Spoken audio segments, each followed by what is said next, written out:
ও ভাই কত মামলা হামলা গো খাইলাম বিএনপির লাইগা গো, কত হয়রানি গো হইলাম বিএনপির লাইগা গো।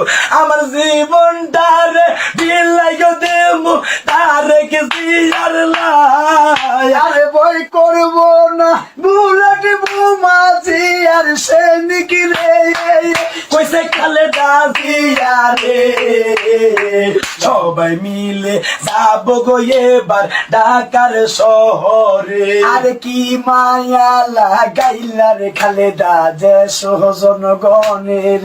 ও ভাই গাড়ি ঘোড়া বন্ধ হইলে হাইটা জামুরে, সবাই মিলে হাতে হাত রাখিয়া চলো রে। ও ভাই হাইটা জামু দৌড়াই জামু ঢাকার শহরে। আমরা যুব দল বাইরা রে, চলো চলো সবাই এবার ঢাকার শহরে। ও ভাই কত মামলা হামলা গো খাইলাম বিএনপির লাইগা গো, কত হয়রানি গো হইলাম বিএনপির লাইগা।